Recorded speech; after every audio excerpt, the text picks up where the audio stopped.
Wow, beautiful. যদিও এই কথাগুলো মিস ওয়ার্ল্ড ঐশ্বর্য রায় বচ্চনের কাছে নতুন কিছু নয়। এবার ঐশ্বর্য রায়ের সাথেও কাঁধে কাঁধ মেলালো করণ জোহর।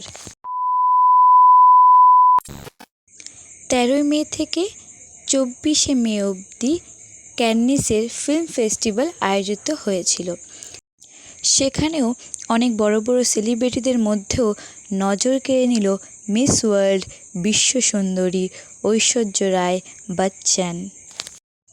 ঐশ্বর্য রায় মনীষ মালহোত্রার ডিজাইন করা এই শাড়িটি পরেছিলেন ক্যাননেস ফিল্ম ফেস্টিভ্যালে।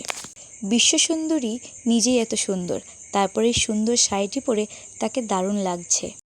শাড়িটি সাদা এবং গোল্ডেন কালারের ছিল, গলায় গোলাপি কালারের গয়না, হাতে আংটি, খোলা চুল, তার উপরে বিশ্বসুন্দরীর হাত জোড় করে দাঁড়িয়ে থাকা পোস্ট, সব মিলিয়ে just looking like a wow.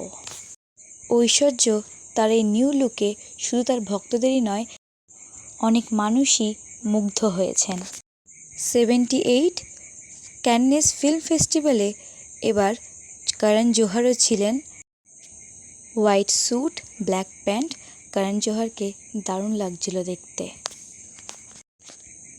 ঐশ্বর্য রায় ক্যাননেস 2025-এর দ্বিতীয় লুকটিও ছিল দারুণ, ব্ল্যাকের উপরে সাদা।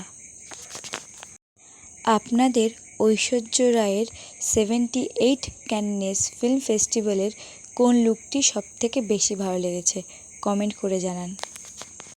ভিডিওটি যদি ভালো লেগে থাকে please like, comment, share. Thank you for watching.